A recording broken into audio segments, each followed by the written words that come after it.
Hey YouTubers, welcome back to Desert Have a Garden. Today I want to give you probably the easiest bone broth recipe out there for chicken. So at these times right now we don't have a great access to a lot of pre-made broths, so like those cans or pouches you might get normally.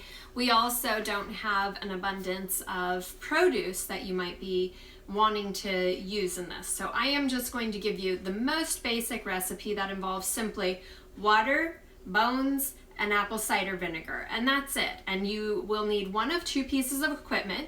You can either use an Insta Pot or you can use a crock pot. So it just depends on how much time you want to spend as well as what equipment you have. So just recently I got this Insta Pot actually for Christmas from my mother-in-law, and I have been really holding off on getting an Insta Pot even though I had heard all the hype about how great they were. Just because I have a really small kitchen and limited storage space, so I hadn't really wanted to invest in having one. But since it was a gift, I have used it and I'm really happy with it. So you'll have to weigh the option. I want to use this bone broth for dinner tonight, so I need to use the Insta Pot to make it quickly. So the alternative also is if you have a pressure cooker, you could do the same thing with a pressure cooker. So for an Insta Pot, you're looking at 3 hours time until your bone broth is ready. If you use a crock pot, it will take 24 hours and your house will smell fabulous. So really it's just up to you what you want to do. We have had chicken, a whole chicken for dinner the last 2 nights, so I'm going to use 2 carcasses in order to make this recipe, but you certainly can make it with one. If you make it with one, you may want to reduce the amount of water that you use so that you are able to have a more thick broth. So if you're not familiar with bone broth, it kind of gets gelatinous when it's cold, and that's all that beautiful collagen in there that is so good for your gut health and good for your joints and all of that. So there's definitely a huge bonus to making bone broth as opposed to making just like a bouillon or something like that. So why don't we go ahead and get started. Using the pan of your Insta Pot, just pour in your bones.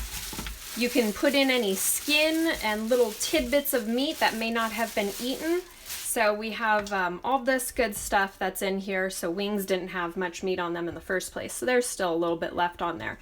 But all of that is going to make your broth.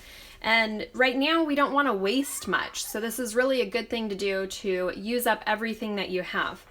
You will want to add in some apple cider vinegar, and you'll use 1.5 tablespoons.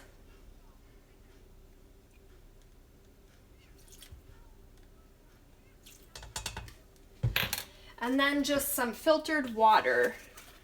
And I fill it up to the fill line inside the Insta Pot. And if you aren't using the Insta Pot or you're using the crock pot, you just fill it till you're covering the bones, and that's approximately 9 cups of water.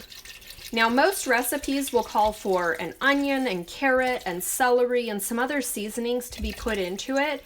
But frankly, I don't want to, what I consider, waste those things, especially right now.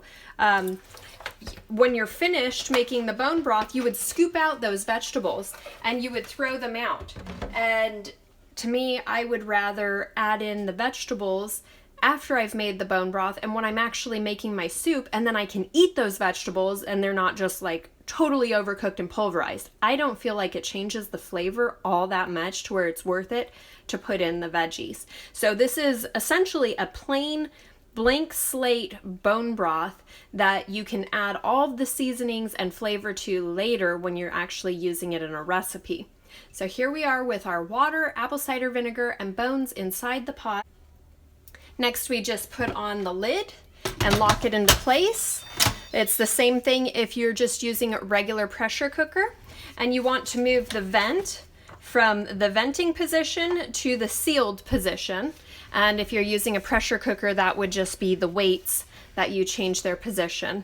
And we select the pressure cook option and have it at 130 minutes, and 130 minutes is how long it will take once it has reached pressure. So it's going to take some time to build that pressure first before it starts, And then after it has reached 130 minutes, it will need to release the pressure naturally. So that'll take about another 20 minutes without moving the weight to the venting position. You just allow it to sit for 20 minutes and then it will be completely done.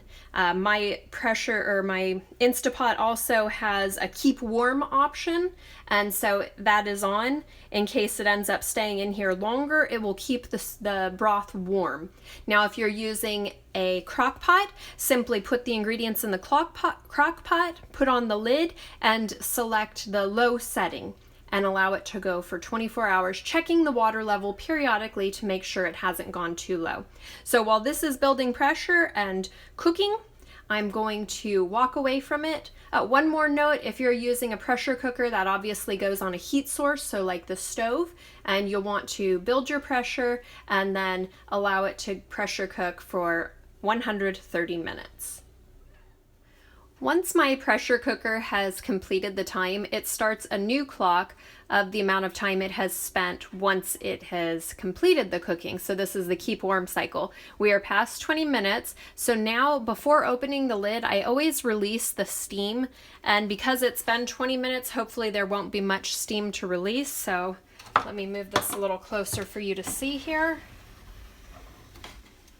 And I turn this to the releasing, the venting, and you can see there is still steam. So you want to let all of that steam off before we go ahead and open the lid. Now that it is done venting and the steam is out, it should be safe to open the lid by turning it. You always open it away from you anyway, just so that steam goes away. You don't want to burn yourself. Always be very careful when working with these hot things.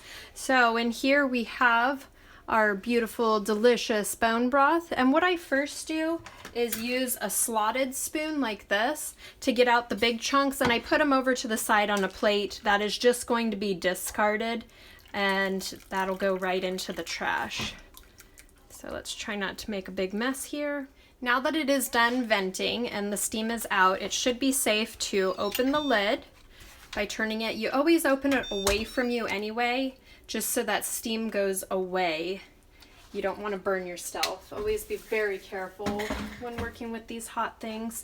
So in here we have our beautiful, delicious bone broth. And what I first do is use a slotted spoon like this to get out the big chunks, and I put them over to the side on a plate that is just going to be discarded, and that'll go right into the trash.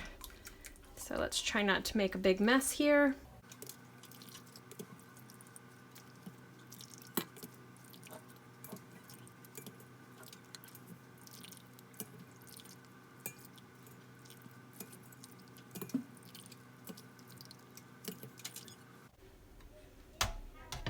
Now that we've gotten all the big chunks out, I begin to pour it into the container I will use. I like to use a big glass jar, and to make this more convenient, the funnel for jars is really handy to give you a wider mouth to get that into, and using a filter, a fine mesh filter helps out. And for this I use a, oh my goodness, I've totally spaced it, a ladle. And you can just start ladling the broth in. Switch over to the second jar.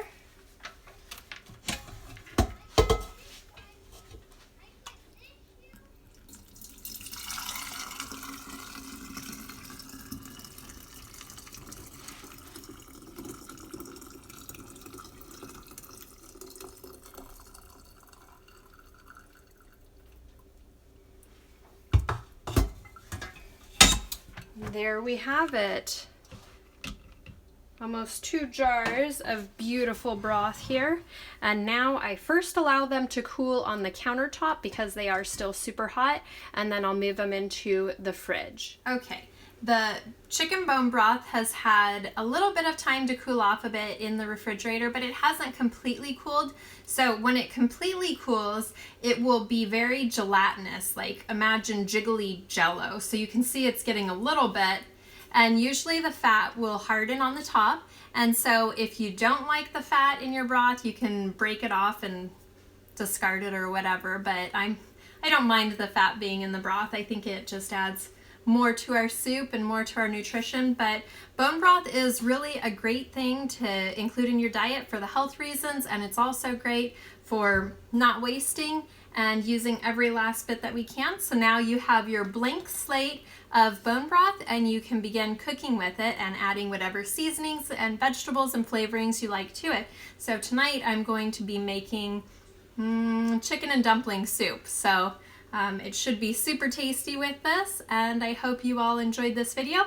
Give me a thumbs up if you did, and subscribe for more updates in the future.